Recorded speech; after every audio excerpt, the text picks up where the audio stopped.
Assalamualaikum warahmatullahi wabarakatuh. Hai, selamat pagi, siang, ataupun malam untuk pendengar setia podcast PG PAUD. Siapa nih yang nunggu-nunggu edisi podcast terbaru kali ini?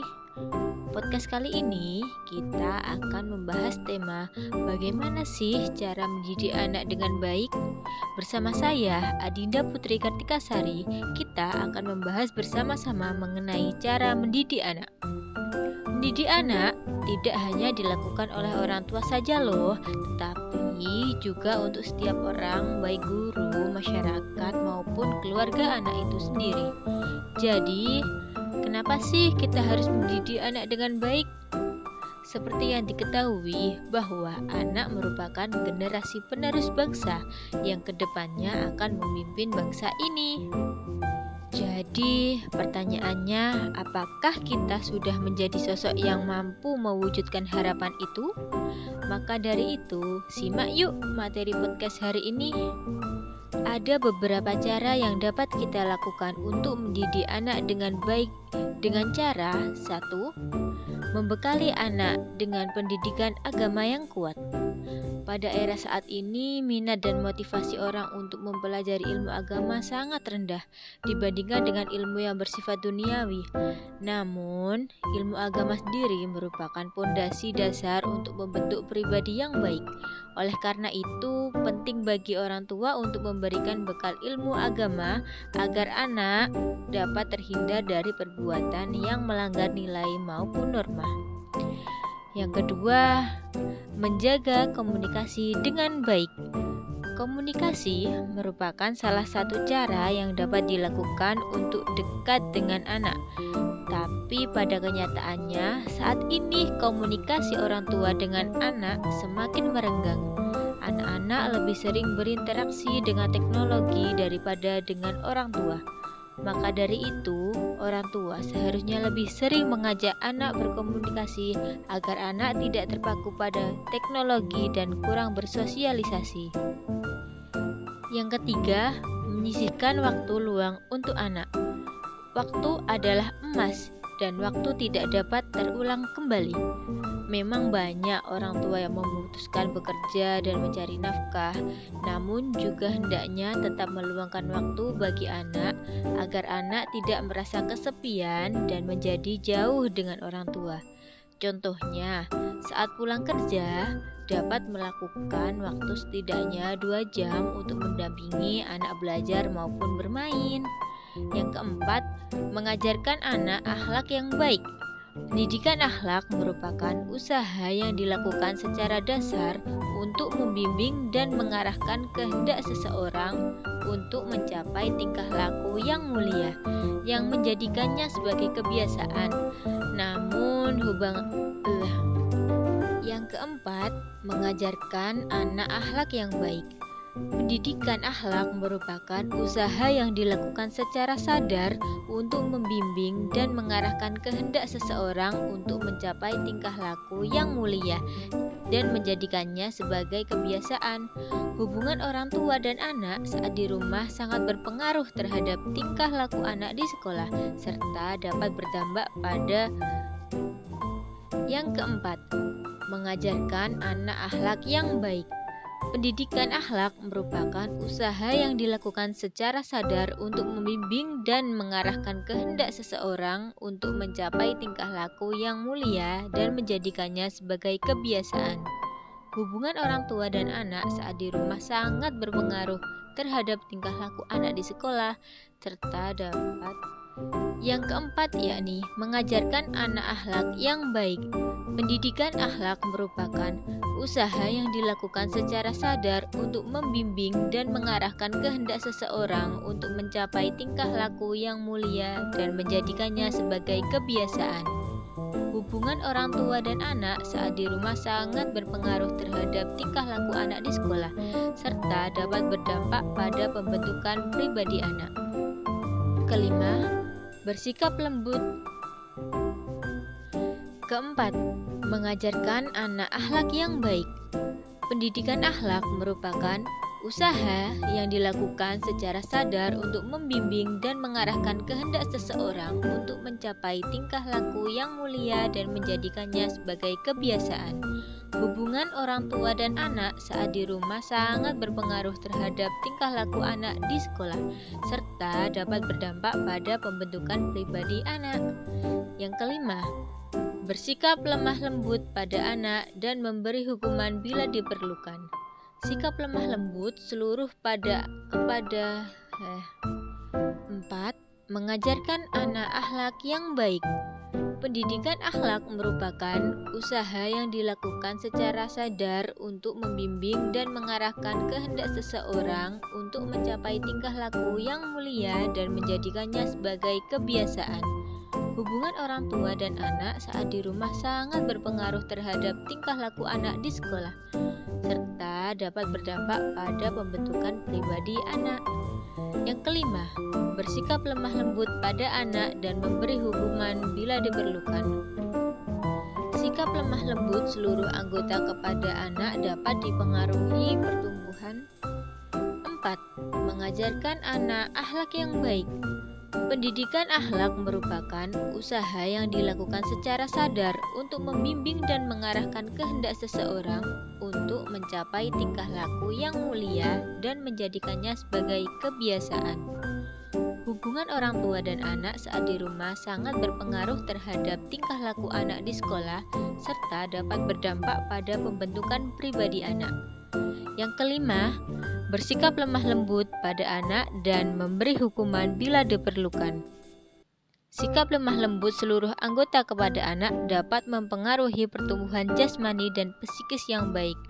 Memberi hukuman pada anak terkadang dibutuhkan guna untuk menghentikan perilaku salah yang dilakukan oleh anak. Hukuman pada anak memiliki 3 fungsi penting dalam perkembangan moral anak. Yang pertama yaitu menghalangi hukuman dapat berfungsi menghalangi anak melakukan hal yang salah yang pernah dilakukan di masa lampau. Yang kedua, mendidik. Sebelum anak benar-benar memahami konsep peraturan, mereka akan mempelajari perbuatan. Keempat, mengajarkan anak akhlak yang baik. Pendidikan akhlak merupakan usaha yang dilakukan secara sadar untuk membimbing dan mengarahkan kehendak seseorang untuk mencapai tingkah laku yang mulia dan menjadikannya sebagai kebiasaan. Hubungan orang tua dan anak saat di rumah sangat berpengaruh terhadap tingkah laku anak di sekolah, serta dapat berdampak pada pembentukan pribadi anak. Yang kelima, bersikap lemah lembut pada anak dan memberi hukuman bila diperlukan.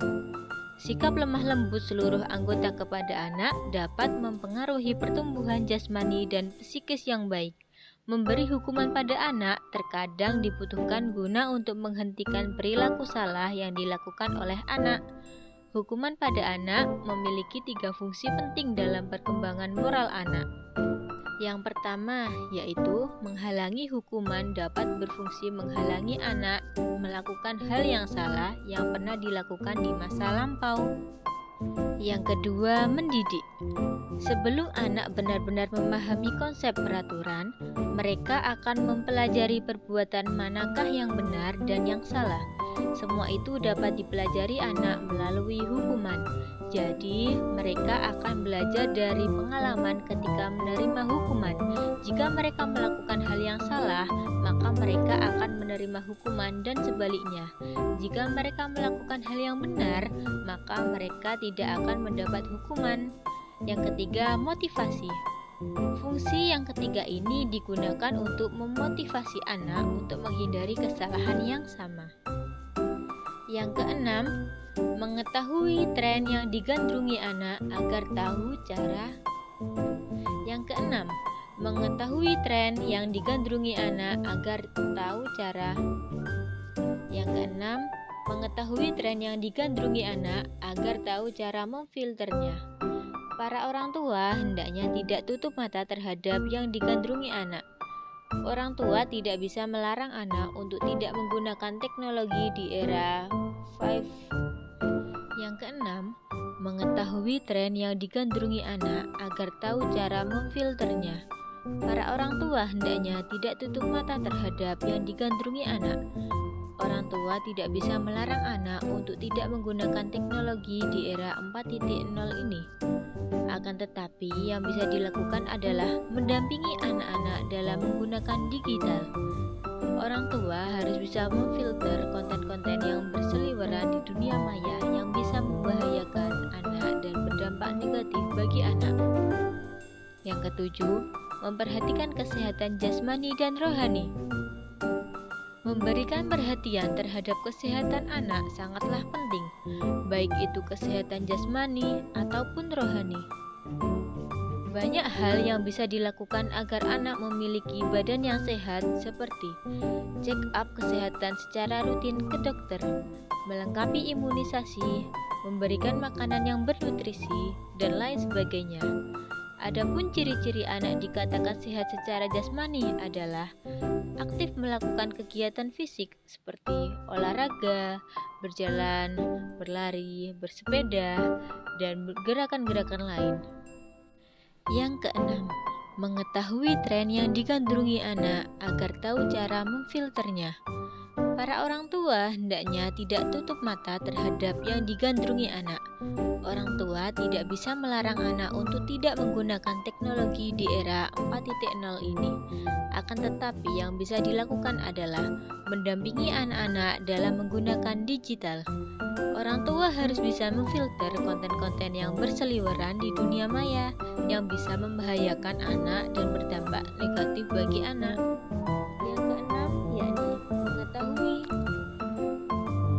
Yang keenam, mengetahui tren yang digandrungi anak agar tahu cara memfilternya. Para orang tua hendaknya tidak tutup mata terhadap. Yang keenam, mengetahui tren yang digandrungi anak agar tahu cara memfilternya. Para orang tua hendaknya tidak tutup. Yang keenam, mengetahui tren yang digandrungi anak agar tahu cara memfilternya. Para orang tua hendaknya tidak tutup mata. Yang keenam, mengetahui tren yang digandrungi anak agar tahu cara memfilternya. Para orang tua hendaknya tidak tutup mata terhadap yang digandrungi anak. Orang tua tidak bisa melarang anak untuk tidak menggunakan teknologi di era 4.0 ini. Yang keenam, mengetahui tren yang digandrungi anak agar tahu cara memfilternya. Para orang tua hendaknya tidak tutup mata terhadap yang digandrungi anak. Orang tua tidak bisa melarang anak untuk tidak menggunakan teknologi di era 4.0 ini. Akan tetapi yang bisa dilakukan adalah mendampingi anak-anak dalam menggunakan digital. Orang tua harus Yang keenam, mengetahui tren yang digandrungi anak agar tahu cara memfilternya. Para orang tua hendaknya tidak tutup mata terhadap yang digandrungi anak. Orang tua tidak bisa melarang anak untuk tidak menggunakan teknologi di era 4.0 ini. Akan tetapi, yang bisa dilakukan adalah mendampingi anak-anak dalam penggunaan digital. Orang tua harus bisa memfilter konten-konten yang berseliweran di dunia maya yang bisa membahayakan anak dan dapat Yang keenam, menggunakan tren. Yang keenam, mengetahui tren yang digandrungi anak agar tahu cara memfilternya. Para orang tua hendaknya tidak tutup mata terhadap yang digandrungi anak. Orang tua tidak bisa melarang anak untuk tidak menggunakan teknologi di era 4.0 ini. Akan tetapi, yang bisa dilakukan adalah mendampingi anak-anak dalam penggunaan digital. Orang tua harus bisa memfilter konten-konten yang berseliweran di dunia maya yang bisa membahayakan anak dan berdampak negatif bagi anak. 7. Memperhatikan kesehatan jasmani dan rohani. Memberikan perhatian terhadap kesehatan anak sangatlah penting, baik itu kesehatan jasmani ataupun rohani. Banyak hal yang bisa dilakukan agar anak memiliki badan yang sehat, seperti check up kesehatan secara rutin ke dokter, melengkapi imunisasi, memberikan makanan yang bernutrisi, dan lain sebagainya. Adapun ciri-ciri anak dikatakan sebagai anak yang sehat secara jasmani adalah aktif melakukan kegiatan fisik, 7. Memperhatikan kesehatan jasmani dan rohani. Memberikan perhatian terhadap kesehatan anak sangatlah penting, baik itu kesehatan jasmani ataupun rohani. Banyak hal yang bisa dilakukan anak agar memiliki badan yang sehat. Contohnya seperti check up kesehatan secara rutin ke dokter, melengkapi imunisasi, memberikan makanan yang bernutrisi, dan lain sebagainya. Adapun ciri-ciri anak dikatakan secara sehat jasmani adalah aktif melakukan kegiatan fisik seperti olahraga, berjalan, berlari, bersepeda, dan gerak-gerakan yang lain berhubungan dengan aktivitas fisik. 7. Memperhatikan kesehatan jasmani dan rohani. Memberikan perhatian terhadap kesehatan anak sangatlah penting. 7. Memperhatikan kesehatan jasmani dan rohani. Memberikan perhatian terhadap kesehatan anak sangatlah penting, baik itu kesehatan. Yang keenam, mengetahui tren yang digandrungi anak agar tahu cara memfilternya. Para orang tua hendaknya tidak tutup mata terhadap yang digandrungi anak. Orang tua tidak bisa melarang anak untuk tidak menggunakan teknologi di era 4.0 ini. Yang keenam, mengetahui tren yang digandrungi anak agar tahu cara memfilternya. Para orang tua hendaknya tidak tutup mata terhadap yang digandrungi anak. Orang tua tidak bisa melarang anak untuk tidak menggunakan teknologi di era 4.0 ini. Akan tetapi, yang bisa dilakukan adalah mendampingi anak-anak dalam penggunaan digital. Orang tua harus bisa memfilter konten-konten yang berseliweran di dunia maya yang bisa membahayakan anak dan berdampak negatif bagi anak. Yang ketujuh, memperhatikan kesehatan jasmani dan rohani. Memberikan perhatian terhadap kesehatan anak sangatlah penting, baik itu kesehatan jasmani ataupun rohani. Banyak hal yang bisa dilakukan agar anak memiliki badan yang sehat, seperti check up kesehatan secara rutin ke dokter, melengkapi imunisasi. Yang keenam, mengetahui tren yang digandrungi anak agar tahu cara memfilternya. Para orang tua hendaknya tidak tutup mata terhadap yang digandrungi anak. Orang tua tidak bisa melarang anak untuk tidak menggunakan teknologi di era 4.0 ini. Akan tetapi yang bisa dilakukan adalah mendampingi anak-anak dalam penggunaan digital. Orang tua harus bisa memfilter konten-konten yang berseliweran di dunia maya yang bisa membahayakan anak dan berdampak negatif bagi anak. Yang ketujuh, memberikan kesehatan jasmani dan rohani. Yang ketujuh, memperhatikan kesehatan jasmani dan rohani. Memberikan perhatian terhadap kesehatan anak sangatlah penting, baik itu kesehatan jasmani ataupun rohani. Banyak hal yang bisa dilakukan agar anak memiliki badan yang sehat, seperti check up kesehatan secara rutin ke dokter, melengkapi imunisasi, memberikan makanan yang bernutrisi, dan lain sebagainya. Adapun ciri-ciri anak dikatakan sehat secara jasmani, aktif melakukan kegiatan fisik, seperti 7. Memperhatikan kesehatan jasmani dan rohani. Memberikan perhatian terhadap kesehatan anak sangatlah penting, baik itu kesehatan jasmani ataupun rohani. Banyak hal yang bisa dilakukan agar anak memiliki badan yang sehat, seperti check up kesehatan secara rutin ke dokter, melengkapi imunisasi, memberikan makanan yang bernutrisi, dan lain sebagainya. Adapun ciri-ciri anak dikatakan secara jasmani sehatnya adalah 7. Memperhatikan kesehatan jasmani dan rohani. Memberikan perhatian terhadap kesehatan anak sangatlah penting, baik itu kesehatan jasmani ataupun rohani. Banyak hal yang bisa dilakukan agar anak memiliki badan yang sehat, seperti check up kesehatan secara rutin ke dokter, melengkapi imunisasi, memberikan makanan yang bernutrisi, dan lain sebagainya. Adapun ciri-ciri anak dikatakan sehat secara jasmani adalah aktif melakukan kegiatan fisik seperti olahraga, berjalan, berlari, bersepeda, dan gerakan-gerakan yang lain yang berhubungan dengan aktivitas fisik. Yang kedua yakni pertumbuhan yang baik. Setiap anak memiliki laju tumbuh yang berbeda. Pertumbuhan yang baik dapat dilihat dari penambahan tinggi dan berat badan anak secara proporsional. Pertumbuhan badan yang normal dapat diketahui melalui grafik pertumbuhan yang dapat diperiksa oleh dokter. Yang ketiga, tampilan fisik yang sehat. Hal ini bisa dilihat dari kondisi kulit yang sehat, tidak kering, berbintik atau korengan, rambut tidak rontok, kuku yang tidak mudah patah, dan lain sebagainya. Yang kedelapan yakni memberikan contoh yang baik. Ada pepatah mengatakan buah jatuh tak jauh dari pohonnya. Anak cenderung meniru atau mencontoh perilaku yang dilakukan orang-orang di sekitarnya, terutama orang tua.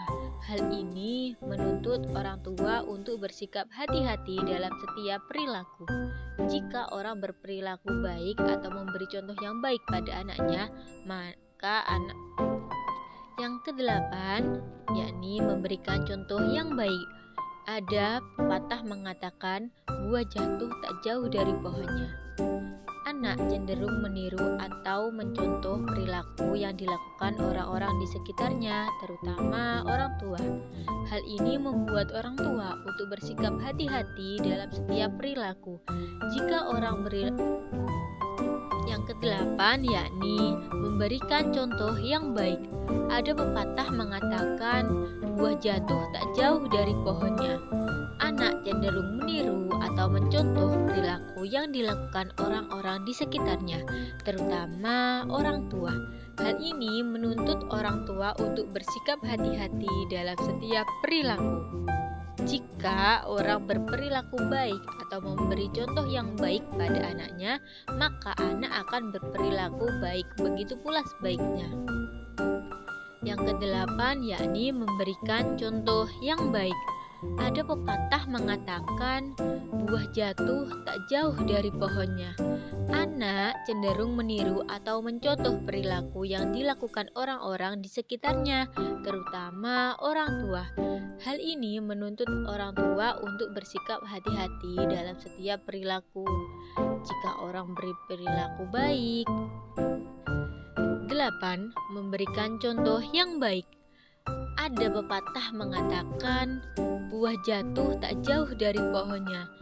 Anak cenderung meniru atau mencontoh perilaku yang dilakukan orang-orang di sekitarnya, terutama orang tua. Hal ini menuntut orang tua untuk bersikap hati-hati dalam setiap perilaku. Jika orang berperilaku baik atau memberi contoh yang baik pada anaknya, maka anak akan berperilaku baik, begitu pula sebaliknya. 8. Memberikan contoh yang baik. Ada pepatah mengatakan buah jatuh tak jauh dari pohonnya. Anak cenderung meniru atau mencontoh perilaku yang dilakukan orang-orang di sekitarnya, terutama orang tua.